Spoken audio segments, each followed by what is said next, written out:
to the NBA stuff. Tyson says, "Will the Steelers regret letting Fields go?" Maybe, maybe not. Right as of right now, they don't even have a quarterback because Russell Wilson is not there or is not staying there, and Fields is already gone. So I'm not even sure what the plan is for the Steelers. I know they signed DK Metcalf to create a nice little 1-2 punch with him and George Pickens, but yeah, there's no quarterback really in Pittsburgh right now. Who's supposed to be running the show? Right now they don't have anybody in place. Russell Wilson is taking meetings with teams. We know Aaron Rodgers on their short list of quarterbacks. There's been rumors that the Steelers will be in the market for a quarterback on draft day, which is April 24th, I believe. So we're a little less than a month away from exactly a month away from the start of from the draft. So right now they don't have officially anyone on the roster. I don't want to say they're going to regret letting Fields go because I don't think at this point Justin Fields is a franchise quarterback. I think he's still a developmental guy who, if under the right system with the right coaching, can be a quality quarterback, but he's not a franchise quarterback. So in this league, that's what you need. You need a franchise quarterback if you want to be playing for Super Bowls or at least in competition for Super Bowls. So he's not that. So I would have to say they won't regret losing him. Yeah, I mean, I'm really interested in seeing who they wind up getting because the vets are going pretty fast, and where they pick in the draft, I mean, maybe they could possibly get Jalen Milroe, because I know he'll probably wind up going later in the draft. But the two marquee quarterbacks in this year's draft, Cam Ward and Shador, they'll be off the board way before Pittsburgh pick. So I'm not sure really what they're doing. Because I believe the Jets gave him what do you got, a 2-year deal at the Jets? 2-year deal, I think 2-year, 40 mil, something in that range. Pretty team friendly. Yeah, I mean, they could have probably given something like that. You figure most right now, like all top 10 quarterbacks is getting 35 mil plus. So obviously he's not getting paid as a top 10 quarterback. He's not that. Right. But I just think the Steelers are in a really, really tricky spot because they haven't been good enough with a quarterback anyway. Their defense is really good. They got some good weapons at receiver and running back, but they haven't been good enough at the quarterback position where you could really compete for a Super Bowl. They've been just good enough to be a playoff type team. That's why, as we always highlight, Mike Tomlin hasn't had a losing season since he's been a Pittsburgh Steelers head coach. So they just need that quarterback that can get them over the hump. And I think they looked at Justin Fields as like, he's not that guy. So we're not going to invest in him, and we're going to maybe go after a veteran like Aaron Rodgers who can, see it. Maybe he can give us a little bit more than Russell Wilson gave us last year and give us a chance to really compete at the highest level. But right now, they didn't have a guy on their roster that could do that. And I don't think there's really a guy out there that can do that. As you mentioned, Milroe as a draft pick would be a solid foundational, like long-term piece, a guy you could develop similar to how the Eagles, the way the Eagles developed Jalen Hurts into a Super Bowl caliber quarterback. You could probably do the same thing with Jalen Milroe. But right now, the Steelers don't have that quarterback on their roster. Yeah, so I'm just interested in seeing what they're going to do now because, listen, as a Baltimore fan, I hope they don't sign a quarterback. But I am really interested in seeing what they do because, again, even if you were able to get Jalen Milroe, he's still a project. I don't think he's a team that's going to lead you on a deep playoff run. And respectfully, because obviously that's Alabama, so I support guys, but I just don't think he's ready right now just to make that jump. So I'm interested in seeing what the Steelers do. Let me ask you this: if they don't get a good enough quarterback, and the Steelers have their first losing season under Mike Tomlin, does he get let go by the Steelers? I don't think they will. The organization really loves Mike Tomlin. Mm-hmm. All this noise about him being on a hot seat is really outside speculation. There's never been any true speculation from inside the organization that he's on a hot seat. He's had winning seasons with bad quarterback play. So I think they would be willing to at least give him one down year, maybe even 2 down years to figure it out before they will let him go. That defense is really good, though. The problem is, like I said, that defense might be too good to bottom out. Pause. Like that defense might just be too good to just win 6 games and get a high draft pick. They're always going to be in the range of 8, 9 wins and possibly a playoff. Right. That's really, it's a gift and a curse. He never has a losing season, but if you don't have losing seasons, you're not really drafting high caliber quarterbacks either. Exactly. And if you don't get the the pick of the litter in free agency, and all the guys that were that definitely leveled up last season are pretty much off the board.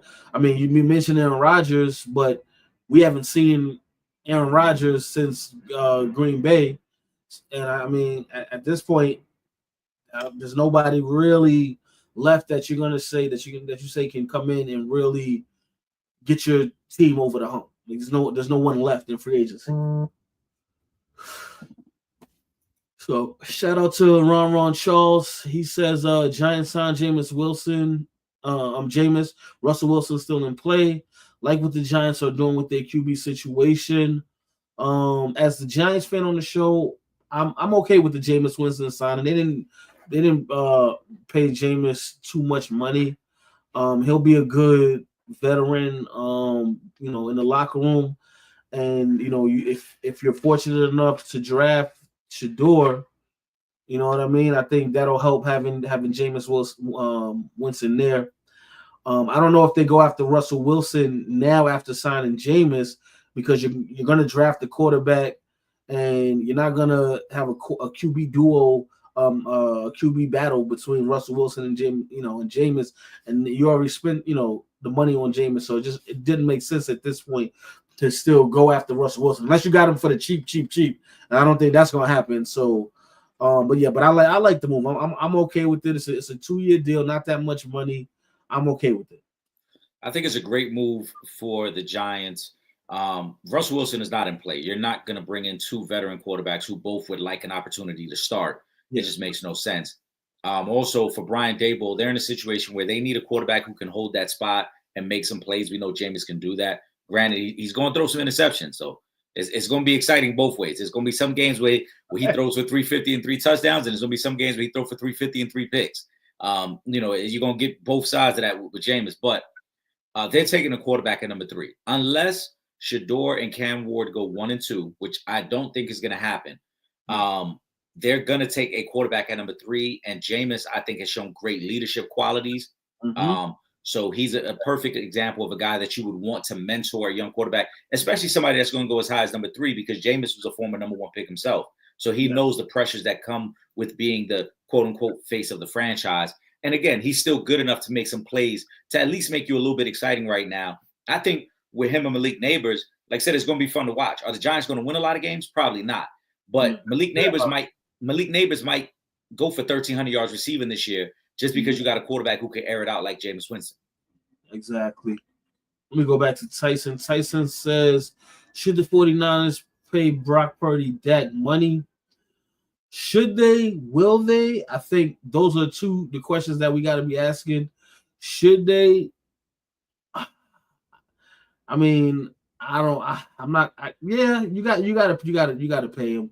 The problem is, and Eric, you know this, is that the quarterback money just going to keep going up and up, and it's just whose turn it is on the Ferris wheel, and you're going to get that contract. But at least, what I will say in Brock Purdy's defense is that he's been to a Super Bowl, he's been to a couple of NFC Championship games. So if you gave Dak that money and he ain't even getting you a win in the playoffs, you got to give Brock Purdy the money. He's a winning quarterback. Whether you look at him as a game manager or not, he doesn't turn over the football much. He's led this team on deep playoff runs. Obviously, they haven't gotten over the hump as far as winning the Super Bowl, but the 49ers have been one of the teams to beat in the NFC for the last couple of years, and a lot of that is due to Brock Purdy and what he's able to do behind center. So yeah, because you're gonna have to pay your quarterback eventually. You got lucky this past couple of years because he was on the rookie deal, but it's time now, so you got to give him his money. Well, they got lucky not only because he was on a rookie deal, but it was a 7th-round rookie deal. He was getting pennies on the dollar for what he was able to produce on the field. But if you're the 49ers, you have to pay Brock Purdy. And my question to you, Tyson, would be, if you're not paying Brock Purdy, who's going to be your quarterback? because the 49ers still feel like they can be competitive. I know they made a lot of moves this offseason, but they still expect to compete for the NFC West. They still expect to be in the mix for a possible NFC championship. So if you're not paying Brock Purdy, a guy who's taking you to one NFC championship and taking you to a Super Bowl, then who are you paying? Also, Brock Purdy has shown that he can thrive in adversity, because remember, Brock Purdy was not handed this job. Brock Purdy was Mr. Irrelevant. He had to work his way up the depth chart. He ultimately beat out Trey Lance for the job, who was supposed to be their future. So if you're the 49ers, you struck gold with a 7th round pick. I think it would be stupid at this point to not want to pay him the money. I think you pay him the money. And in comparison to Dak Prescott, Brock Purdy deserves that money more than Dak has. Brock has done more in his 3 years as a starter than Dak has done in his last 8 years as a starter. So I would definitely pay Brock Purdy.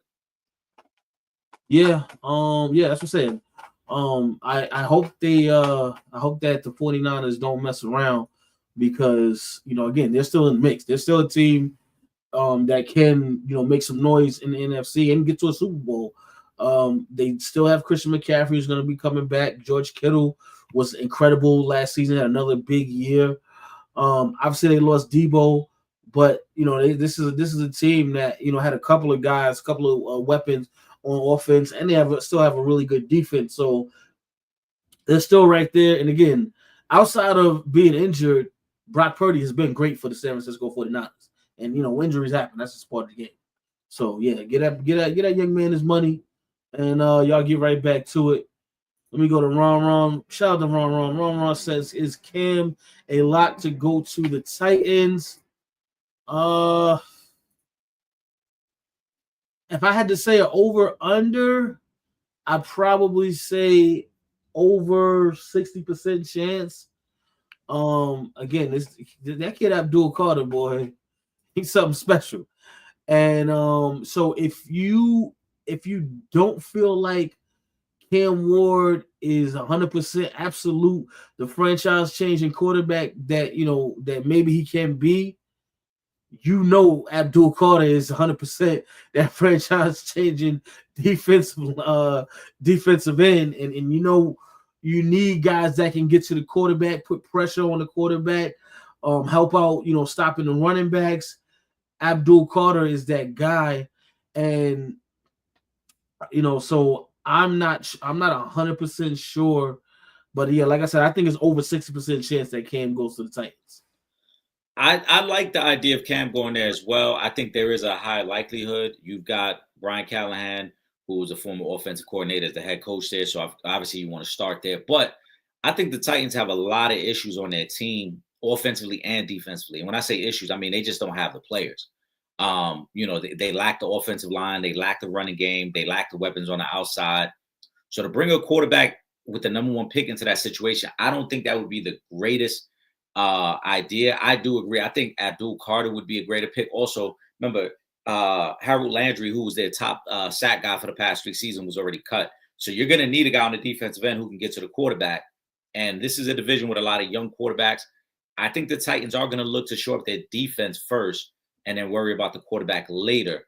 But if I had to put a percentage on it, I'll go over 50% chance that Cam Ward or Shador would be the Titans pick if they're going to go offense, obviously. But I expect them to go defense with that number 1 pick. So you don't think they pick Cam Ward? I don't think they do. I mean, I put the chances just above 50%. I wouldn't even go as high as 60, because you've got, and most people's big board, just ranking the best players in this draft, most people have Abdul Carter and Travis Hunter number 1 and number 2 as the best overall players. Yes. So when you're telling me the best overall players in this draft are defensive, when you're telling me you got that great offensive lineman from Michigan who's expected to go top 5 as well, that means that there's a possibility you got 3 players that the Titans may view of a higher priority than they do Cam Ward or Shador. So that's why I think they go a different direction. Now, the only reason I'm putting it slightly above 50% is because you have a former offensive coordinator who's your head coach. And as you know, most times those guys do like to bring in their own quarterback. Yeah. Now, let me ask you this. Does Abdul Carter fall out of the top 3? What's the chances? The chances would be so let's say Cam and Shador go 1 and 2, whichever order. You got the Giants at 3. the Giants probably would take either Travis Hunter or the O lineman from Michigan above Abdul Carter. And that's not to say Abdul Carter isn't better than them. When you look at the way the Giants are currently constructed, they have their two defensive ends with Thibodeau and Burns. Yes. So to bring in Abdul Carter would be redundant, right? You just traded for Burns last year. Thibodeau has been great his first 2 seasons there. So I don't think you would bring in another pass rusher. You would either go with Travis Hunter, who could shore up your secondary, and go with the young corner Brian Banks they already have to solidify their secondary, or you go for more O-line help, and then you kind of kick the can further down the road. But the Giants are in a very unique position because if the 2 quarterbacks go number 1, number 2, I could see the Giants trading back and trying to collect more assets for a team who might want Abdul Carter. Again, because if that plays out hypothetically, the quarterbacks go 1 and 2. If you're the Patriots and the Giants, now you're looking at it like, all right, especially the Patriots, you're looking at it like, I'm going to get a great player here, whether it's Abdul Carter, whether it's Travis Hunter. So I don't need to trade up. There might be a team behind the Patriots who are going to say, all right, now we need to trade up because since the quarterbacks are gone, if we want to get Travis or Abdul or the O lineman, we're going to have to get in front of the Patriots to do it. And so the Giants could be in prime position to trade back, get more assets, and then explore the quarterback position or another position later on. Yeah. I mean, trading back I think that'll be smart if they don't get the quarterback that they want. Let me go to this next one because we're talking about Shedeur. Sharon Ross says Bucky Brooks ranks Shedeur as top QB in the 25 class. So do I. I don't. No disrespect to Cam Ward, but I have Shedeur as the best quarterback in this draft class too. That's why, Eric, I've been campaigning so hard for him to get to the New York Football Giants because I want Shedeur in the Giants uniform. He got me hyped up. It was a couple of months ago when he had the Giants colors and whatnot in the post. So I want him to be a New York Giant. I think New York would love and welcome Shedeur with open arms. If he was the pick of the New York Giants this season, I think he can be our franchise quarterback and get us back to, where we once were. We're one of the only franchises that have a Super Bowl, in each of the last couple of decades. So I want us to get back to that. I think Shedeur is the quarterback that can do that. Obviously, the Giants have some other issues that they're going to have to work on as well. But I think that Shedeur and Malik Neighbors can be a hell of a combination. Yeah, I agree. Shedeur should be the top-ranked quarterback. I feel like he's handled the adversity better than any quarterback we've seen in a long time. I'm not saying he's the best quarterback to come out in a long time, but in terms of adversity and in terms of the spotlight that's been on Shedeur, his 3 years in college, everyone has tried to pick apart his game. Everyone has tried to find flaws in his game, and all he's done is perform. And he did it behind a pretty bad offensive line in Colorado and without a running game. Colorado's success was rooted in Shedeur being able to throw the football, and he did that very, very well. So he should be the number 1 quarterback. I expect him to be the first quarterback taken. And I do agree. If he is a Giant, it's a great combination with Malik Neighbors. I don't like the fit with Tennessee because, as I mentioned, Tennessee just missing a lot of things on offense. Yeah. The Browns, I mean, I get it, but I don't expect the Browns to take a quarterback because we know that they still have Deshaun Watson under contract. Deshaun is going to miss probably most of next year, if not all of next season. And I don't think Deshaun is the guy that you want mentoring a young quarterback. And that's not to take any shots at Deshaun. We've cracked jokes about it in the past, but let's call a spade a spade. If I'm building an organization and I got a young quarterback, I don't think Deshaun Watson is the guy I want mentoring him. Let's call it what it is. So I think the Giants for Shedeur would be a great landing spot because of what they already have in place. Yeah, I think the Browns, depending on who's on the board, if the Titans take Cam Ward with the first overall pick, or if they take Shedeur, if they take either one of the top 2 quarterbacks with that first pick, I think the Browns either go Abdul Carter or Travis Hunter. I think that's what I don't think they. I agree. I don't think they draft a quarterback. And I think either one of those 2 would be great pickups because Abdul, now that they re-signed. Shout out to Myles Garrett. He got the money that he wanted. You got to talk that trade talk for a minute and make the team come back around because I know he probably got ties to the community. He didn't want to leave, but he definitely got that bag. But you put Abdul Carter on the other side of that line, whoo-wee, that's going to be something. Or you got Travis Hunter, playing wide receiver sometimes, doubling down and at the cornerback spot. either one of them young men is a great fit for Cleveland and what they're trying to do. And then when Deshaun Watson comes back, he's still young enough, so maybe this could be the time when he comes back and maybe gets back or at least close to where he was, in the Texans days. But I think if the Browns, when the Browns pick, I think depending on who's available, I think they either go Abdul Carter or Travis Hunter with their pick. Yeah, I think the Browns are gonna go. O-line is gonna be in play as well for them. They got to shore that up. If I had to choose, I think they probably would like to add Abdul Carter to Myles Garrett and create like their own, pass rushing duo there. Because again, that's another division with great quarterbacks. You got Lamar, you got Joe Burrow in that division. So you got to get to the quarterback to be successful. That might be the easiest way to turn things around.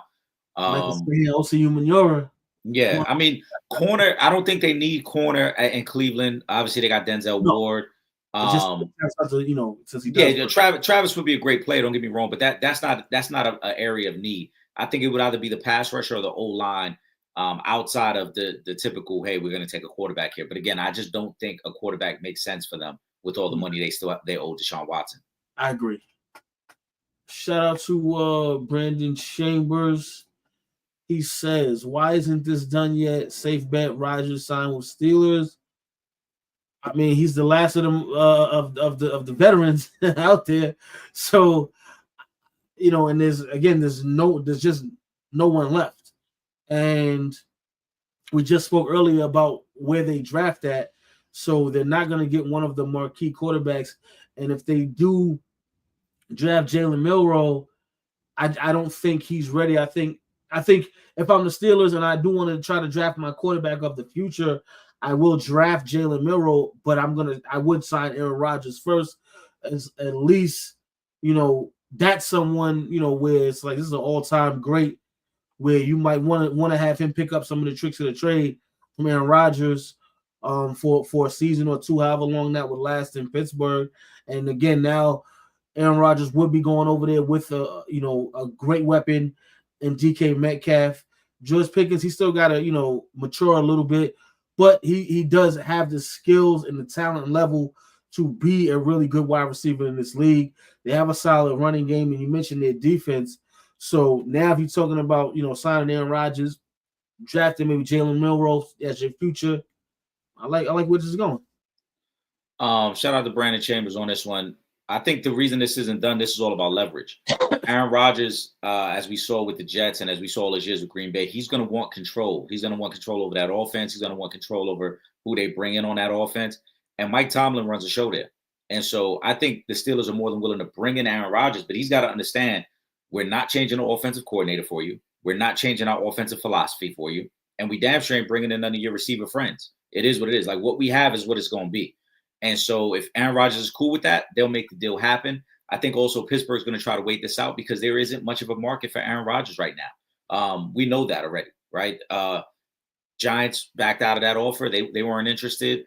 Minnesota's already said they're not interested. We saw Geno go to the Raiders, so they're out of the picture. We saw Seattle get their quarterback, so they're out of the picture. So there aren't many landing spots for Aaron Rodgers at this point. And so if you're the Steelers, there's no need to rush anything. You could wait. And you could wait till we get closer to draft and see what's going to happen with some of these other quarterbacks and how your big board is shaping out, and then get Aaron Rodgers on the cheap and bring him in that way. But Aaron Rodgers doesn't have many options, and I also don't think he has any leverage here. The Steelers are playing this the right way. Yeah. All right. Well, there you have it. Let's switch things over. You know what? We're gonna save the NBA because I know y'all can't wait to talk about LeBron. I see the comments down there. We're gonna talk a little. We don't need to talk about LeBron, y'all. The season's almost done. It's a lot more important things to talk about, man. We ain't gotta just talk about Bron. I'm gonna go to Ray's question, and then we're gonna talk a little college basketball just because I thought this was hilarious when I saw this.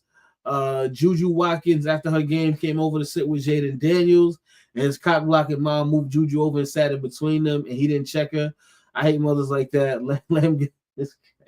First of all, we ain't gonna disrespect Juju up here. That's number one. Now, I think although his mom's heart was in the right place, Juju ain't no groupie. Juju is in line to make a lot of money of her own. So it's not a situation where you're stopping a groupie from getting to your son. If that was the case, I understand. If it's Juju, you gotta let that go. First of all, shout out to Juju, she's gorgeous. So you could have let that one rock. She probably would have been good for your son. You know what I mean? If that was even the case, because we don't know. You know what I'm saying? We're assuming she was trying to holler. I don't know what she could have just been one of this. Listen, they're both marquee athletes. Okay, she's gonna be one of the biggest superstars in women's basketball. She's already one of the biggest, if not the biggest.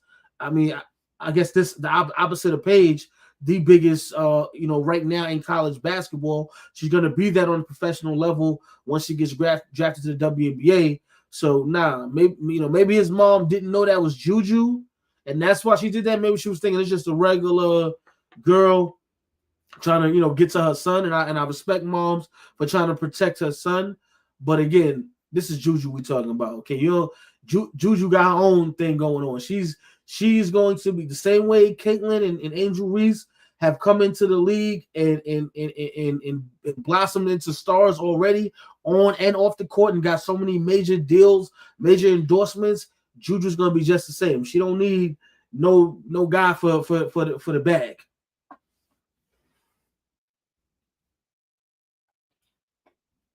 Sometimes you gotta be able to read the room, and I know mom's intention was in the right place, but it was the wrong timing, man. Jaden Daniels is a grown man. He's 25 years old. And if moms wanted to pull him to the side after and like, hey, be careful. I seen you buddying up over there. Cool. But you don't undermine that man in a public setting like that. And for me, it looks bad for Jaden because it's like, yo, so now you hang out with your moms too in your free time. Like you ain't even got the space to like just chill. Your mom's got to be around all the time too. So I think that's a tough look. But again, moms could have played that a little better and had a little bit more finesse there, and just let them talk. I mean, what's really gonna happen? They sitting they sitting courtside. Ain't much gonna happen. Ain't like they gonna start smashing right there. The worst they can do is talk. People and the cameras and whatnot. Yeah, the most they could do is talk and flirt, and you let that play out, and then maybe you might pull them to the side. Hey, be careful. You're a public figure. Yeah, you buddying up a little bit too much in front of the cameras.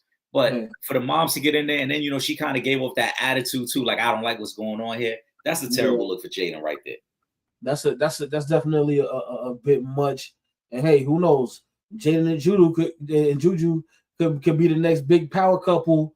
You know what I'm saying? And get a lot of money together as well. So don't mama just ease up a little bit. This ain't she's not ready. She's one of them. She's a good one. All right. So Tyson says record 7 SEC teams advanced to the Sweet 16.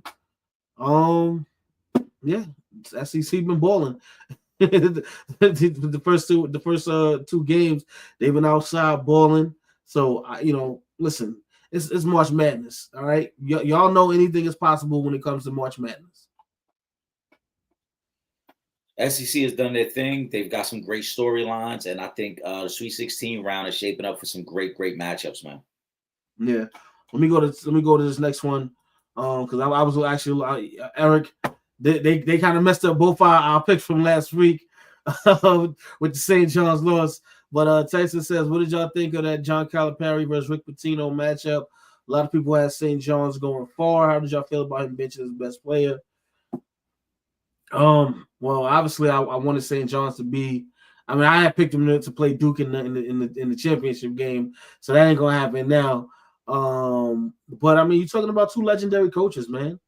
Between John Calipari and Rick Pitino, I mean, they ain't but maybe 2 or 3 coaches that you're gonna say is better than these guys. So that these are the marquee of college basketball coaches. Yeah, I thought it was a great game. I thought strategically there weren't very many adjustments that could be made. It was just a tough game. A lot of missed shots on both sides, hard-nosed defense, guys crashing the boards, a lot of bodies flying around. The only critique I might have, I thought the refs were a little too involved in the second half. Both teams were already in a bonus with damn near 10 minutes to go in the game. And it started to become a little bit of a free throw party at that point. But Coach Cal, kudos to him, man. From where this Arkansas team started to where they're at now, him going down there and developing this culture down there, and after leaving Kentucky, I think it's been a phenomenal job. I don't blame Coach Pitino for sitting RJ Lewis Jr. in those final few minutes of that game. Not only was he 3 for 17, but if you look back, his last 2 shots of the game, he kind of forced shots to the point where even one of his teammates had grabbed him by the jersey, like, yo, settle down. Because like he would get the ball, and it was everyone on defense knew he was looking to get his own shot. He was not looking to playmate or create for anyone else. And I think that's what frustrated Coach Pitino the most. It wasn't that he was 3 for 17. It was that you were playing selfish basketball, Yes. as the team is trying to fight back to get into the game. So I can't question a Hall of Fame coach like Rick Pitino and everything that he's done in the game. He knows more basketball than we've forgotten, Trip. So if he felt, yo, my star player needs to be on the bench for these last 4 minutes, I got to agree with it. That's a fact. Let me go to Ray Ray's question. I'm gonna come back up because we were just talking about Juju. Can Juju Watkins possibly take the WNBA to another level once she gets there? To me, her game is pro-made now, and I was told Paige was number one, even over Caitlin before her injury is true. Yeah, Juju. That's what we were just saying. Juju is going to take the WNBA to the next level, the same way Caitlin and Angel did. Paige and Juju are coming in, and they're going to level the WNBA up even more. You're going to see more WNBA teams being sold out the same way. I told you at the beginning of last season, Eric, I spoke to our guy over at the Barclays Center trying to get a seat for later in the season. He said, my man, they already going. Everything's sold out. And Juju and Paige, they are going to level up the WNBA once again. Women's basketball is in a great place right now. It's in some great hands. They have some great young players, and Juju and Paige are going to set the tone once they both get into the WNBA.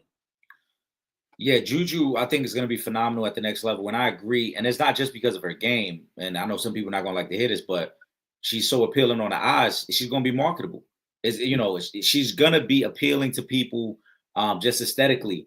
And so the marketing aspect, along with her game, I think are going to take the WNBA to the next level. And as you mentioned, last year, there were so many people that were interested in going to their first WNBA game. And that hype is only going to go to another level next year when you start to throw in Juju and Paige into that mix as well. So I do expect that to happen. And yes, Paige Buckers was ranked ahead of Caitlin Clark.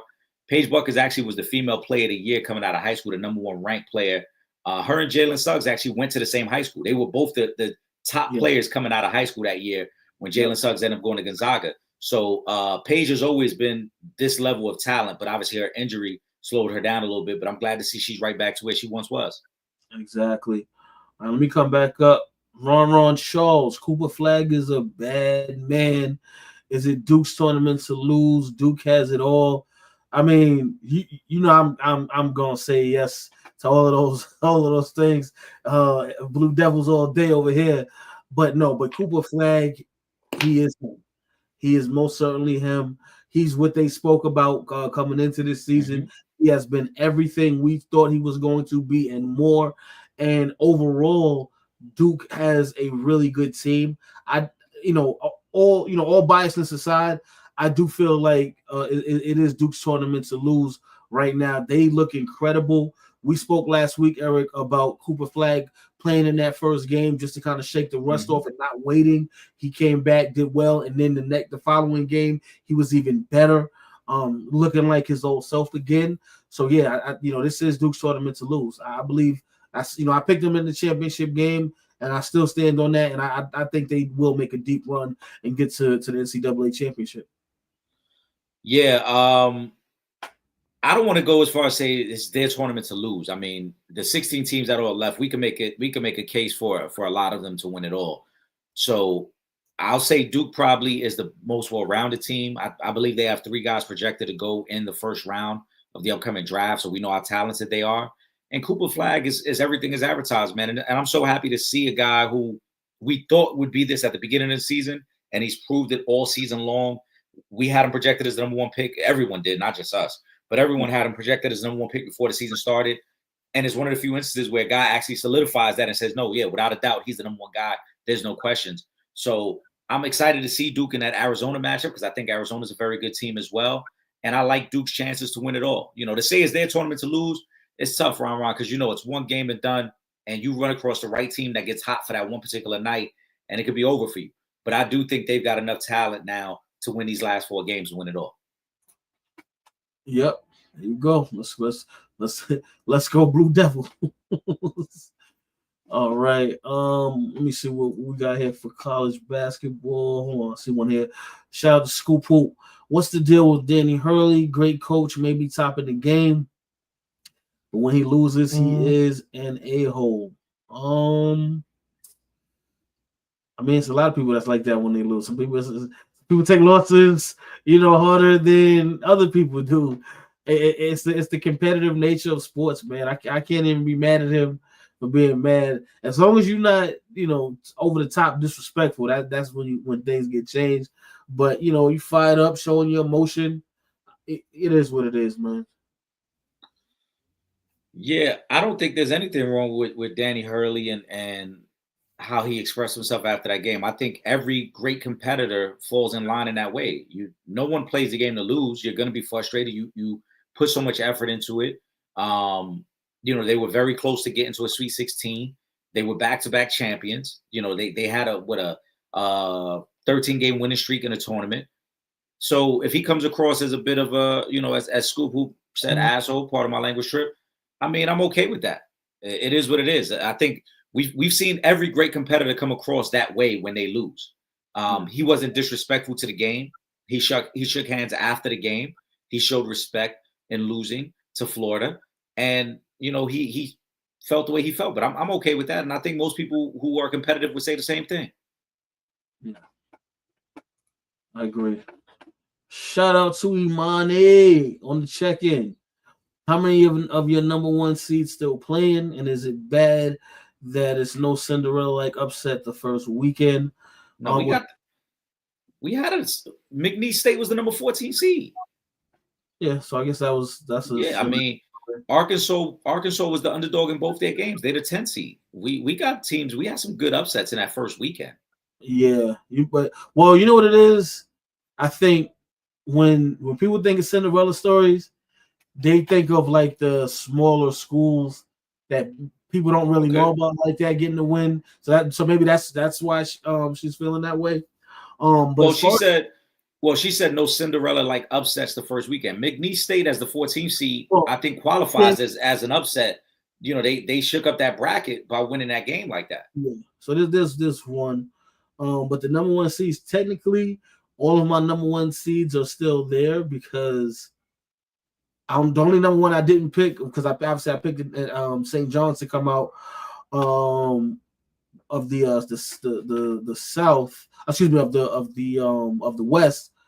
So everybody else technically is still there because I picked Auburn. Obviously, Duke and Houston is still around. So technically, they're still there. It's just the West bracket where I picked St. John's. They was the one that took the L. So, but as far as my number one picks, they're still around. Yeah, I'm not too surprised by any of the number ones still hanging around. I mean, like you said, I had St. John's as well, so I thought the West might look a little different, but I didn't. Florida is the only one that did surprise me because I thought UConn could beat them, and UConn had an opportunity to beat them in that game. Yeah. That's the only one that probably might be the most surprising to me that's still playing. The other three, I thought they would be here. But I think this weekend, specifically in the first games, I think we're going to see some upsets because I think that Florida-Maryland game is really, really good.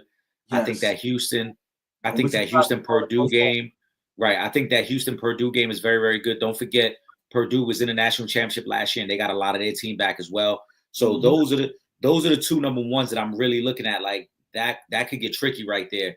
I don't think we get all four number ones in the Final Four though. I don't think so either. Let me just go to Pooh's question real quick, and then I'm gonna jump back up to the top. Pooh says, "Trip, when did you become a Duke fan?" I became a Duke fan on, I believe it was either my 12th or 13th birthday. And I forget who it was. So I think it was somebody in my family or a friend of the family. The gift that they got me 3 T-shirts. One was Duke, one was a Duke T-shirt, one was a Georgetown T-shirt, and one was a UNLV T-shirt.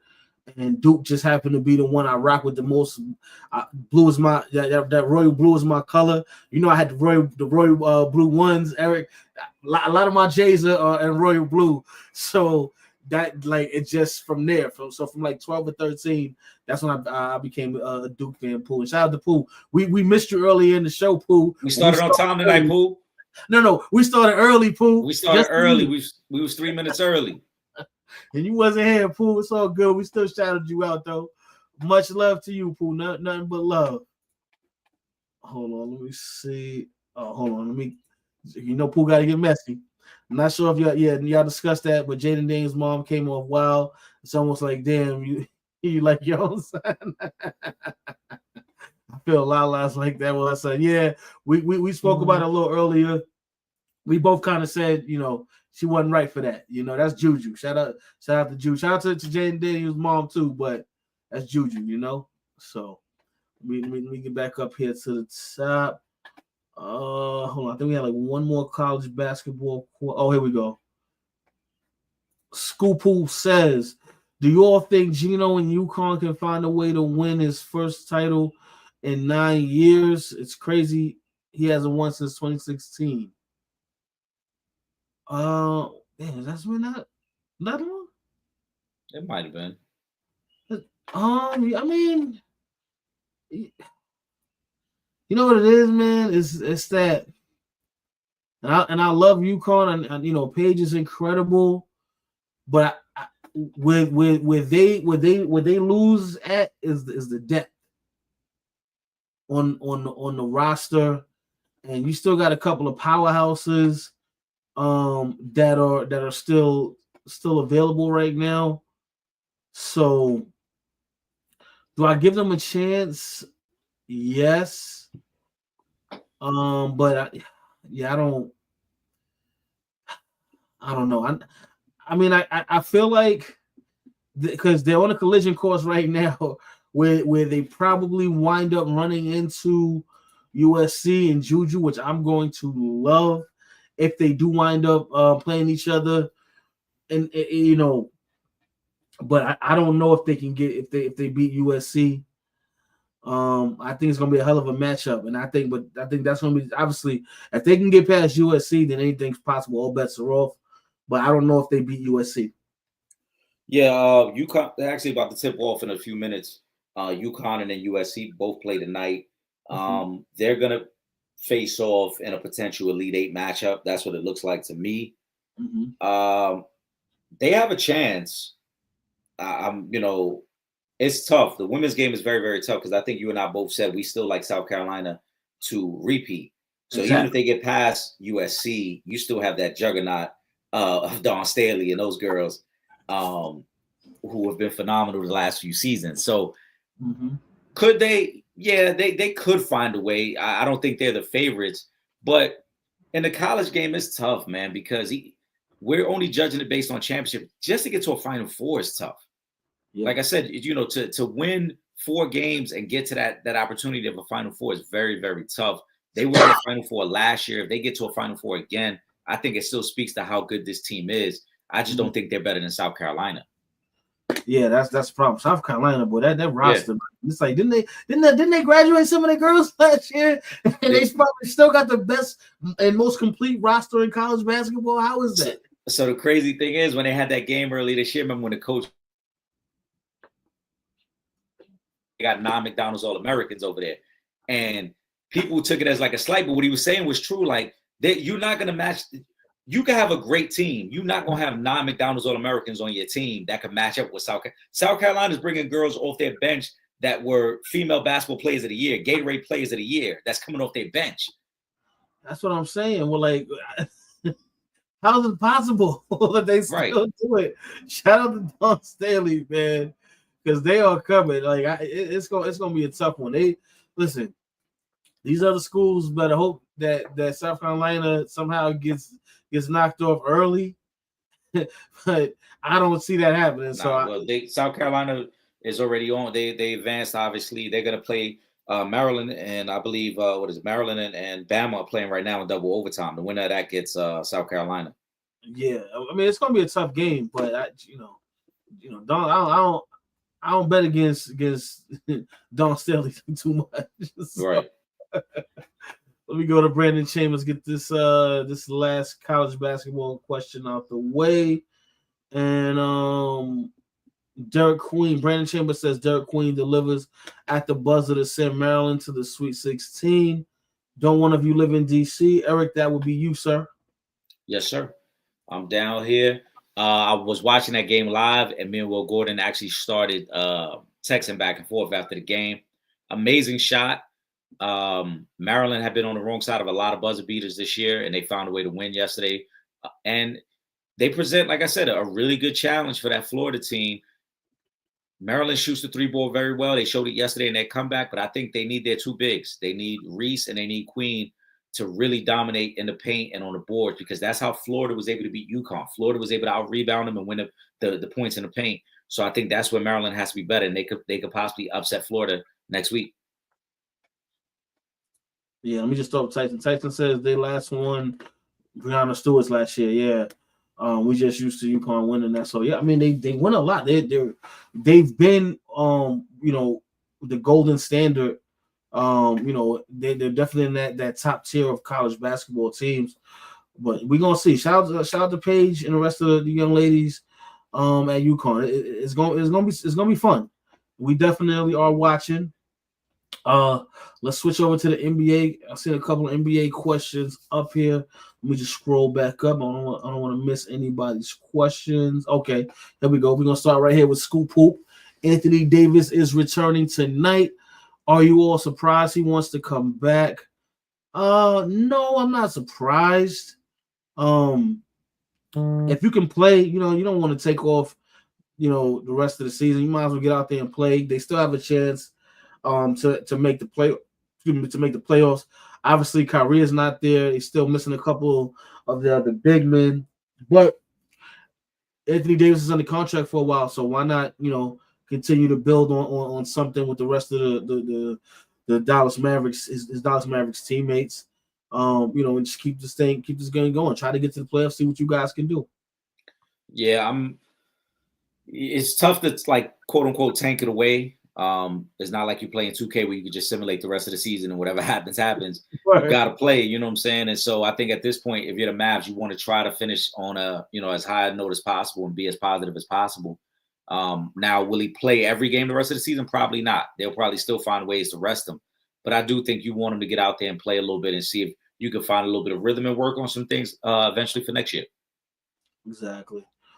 Okay, everyone's favorite subject. Shout out to Brandon Chambers. LeBron James made his return versus the Bulls, and they got smashed at home. Is that more so first game back trying to fit in? Luka has been growing crazy of late. I believe they in Orlando tonight. Yeah, I think it's just a blip in the matrix. You got to work the chemistry back in together. Luka, this is probably his worst turnover game since he's been a Laker.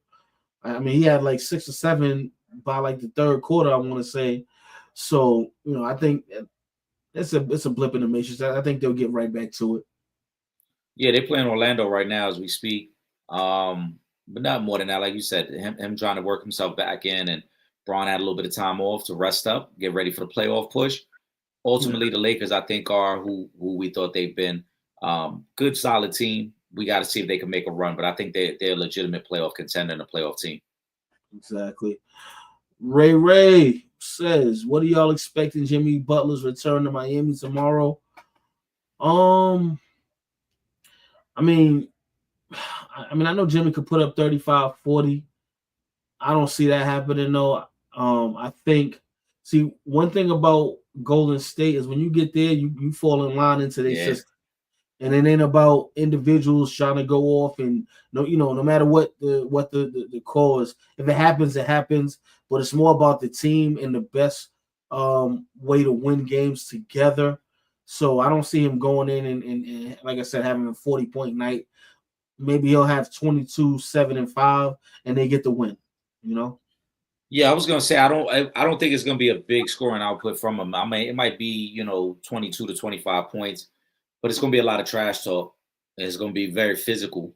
Yes. And, yeah, it'll be one of those games. Yeah, I don't like the Bass Brothers from the Mike. That's going to be. Yeah. It'll be a lot of trash talk. It'll be a physical game. And but the Warriors are going to be the Warriors. They're not going to deviate from their game plan and who they are in their system. Exactly. There it is. Hold on, let me go to Tyson because Tyson up here cracking jokes. The Suns won 3 in a row. Yeah. Does it really matter at this point? Does anybody believe in the Suns? They're the 10th seed, Trip. The Suns don't even believe in the Suns though. Like I don't know. Are they gonna run off and win? I mean, they are they're in the play-in right now. I mean, it's looking like. I mean, I know it's early, but Dallas is ahead in that game versus the Nets. But they're gonna be in a fight for the 10th seed for a little while. So I don't know if this means much. I mean, could they get extremely hot and make a run and get into the playoffs? Yes. I mean, you have Kevin Durant. Okay, so yes, it's possible. But do I believe in them past just making it into the playoffs? Like if they get into the playoffs as the 8th seed, do I think they have a chance in the hell of beating OKC? No. So you know what I mean? Like what are we talking about here, man? But I guess shout out to them. I mean, what else are they supposed to do? I mean, they got to play out the season, right? So they win 3 in a row now. I don't think it means much. I mean, maybe the playoffs would be more interesting if they were the 8th seed and they were playing OKC. It would be better than seeing Sacramento. It would be better than seeing the Clippers. You know what I'm saying? But does it mean much? No. We know what it is. The Suns know what it is. Kevin Durant will not be there next year. Kevin Durant has already made his vacation plans, and he hopes that nothing gets in the way of that. Simple as that. Basically. Speaking of the Thunder, let's take Ron's comment. The Thunder just keep impressing me, and is it or they always have hard games and they be having players out and still win? A lot of people complain Shea gets all the calls. I mean, I don't know why you're complaining about anybody would complain about Shea getting the calls. That's what happens when you move into the upper echelon and get towards that superstar status. You get the calls. But yeah, they're playing exceptionally well right now. And let's keep it a bit. This is OKC is one of the teams, that's thriving, best record in basketball, and they only have one superstar on the floor every night, and that is Shea. Everyone else, they play really well together. They have a great chemistry. They have the depth. I love Chet. I love the fact that they brought in Hartenstein. I thought that was a great pickup for them.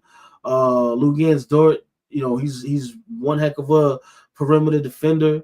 They got so many pieces. They're playing exceptionally well. They deserve to be the favorite to come out of the West. And Shea deserves all of the spoils. He deserves MVP. He's finally back ahead in the MVP race. They deserve it, man. Yeah, the Thunder have been impressive all year.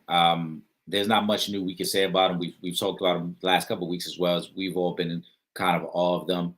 And I've said for the last few weeks, I believe I said it last week as well. Once they got over that hump that week when they, Shea had the 40 against Denver and then like 36 against Boston, it solidified his MVP. It locked down the number 1 seed overall. Shea's been phenomenal. And yeah, people may complain, oh, he's getting a lot of calls, but all the superstars get a lot of calls. Giannis takes the most free throw attempts in the league per game. James Harden still averages damn near 8 free throw attempts. When you have a high usage rate and you're a star player, you're going to get a lot of calls. So the two go hand in hand. So he goes to the basket. Yeah, he goes to the basket. Again, he has a high usage rate. He averages, I believe, 22 shot attempts per game. So again, he's got a lot of opportunities to get to the free throw line. And because he plays in an aggressive style where he's constantly going downhill, it's going to happen. You're going to get calls. Exactly. Ray says, do y'all think the Thunder will start to rest Shea a little more because Shea don't miss games? Maybe a little later into the season. Maybe. But right now I think he's gonna play. Because honestly, Shea wants that MVP. I think that they want it for him. And if you rest him too many games, there's a chance, the MVP can slip through his fingers, and I think he does want that. So, I don't think he'll miss too many games. I think I don't not just miss games. I think strategically they'll manage his minutes. He may sit here, may sit there, but strategically, I think that's where they'll find ways to maybe he only plays 30 minutes on some nights, maybe only plays 25 to 28 minutes other nights. But overall, I think they've done a great job with their minutes and how guys play. And Shea, even himself, as a star player on their team, he averages just under 35 minutes a night. So it's not like he's a consistent 40-minute night guy anyway. I just think they'll just manage the minutes. And any word on when Jalen Brunson is returning? I saw yesterday he's going to be out for at least another week. So we're definitely wishing Jalen a speedy recovery. But as long as they're ready for the playoffs, that's the most important thing. You don't need to rush Jalen Brunson back. But yeah, from what I saw yesterday, it's going to be at least another week. Yeah, all indications are another week. I believe yesterday or on Saturday, he actually started practicing with the team again. So he's working himself back into game shape. And because the Knicks kind of have a firm and secure lead at the number 3 spot, they're 3 games up on the Pacers for that spot. The Knicks have a little bit of time to kind of just let them rest if necessary, and that's what they're doing. Yeah, and do I like it? No, because the Knicks haven't played well recently, but long term, this might be the best thing for Jalen Brunson. He was already playing a lot of minutes. It's one of the things that we all criticize about Thibodeau and how he treats his star players. So if Brunson is able to get this 2 or 3 week stretch where he hasn't really played and limit his mileage, maybe it's best that he'll be fresher come playoff time. Yeah. I'm going to take this last question from School Poop, and then we're going to get ready for the final thoughts. School Poop says, who are the top 5 Orlando Magic players of all time? I see Dwight got put in Orlando's Hall of Fame. Yes, I believe that happened tonight, right before the game. They did that. Shout out to Dwight. Man, I'm gonna be honest with you. I'm gonna say Dwight is at number 1 for Orlando. I just think he's the most accomplished. I know Shaq was there, but as far as accomplishments in Orlando, Dwight has more than Shaq. So I'm gonna go Dwight at number 1. I'll put Shaq at number 2. Let me see. I'll probably put. I got to throw my man Penny in there at number 3. I'm sorry, man. Penny. If y'all don't know about Penny Hardaway for Orlando before the injury started kicking in, he was special. So I'm gonna go Penny at number 3. I'm gonna put Paolo in there at number 4. I know he's young, he ain't been there that long. I'm sorry, but he's one of the ones. He's already an all-star. I'm just gonna throw Paolo in there, and then I don't know, maybe Nick Anderson or somebody. I gotta put Paolo in. I'm sorry, man. Blue Devils. Trip.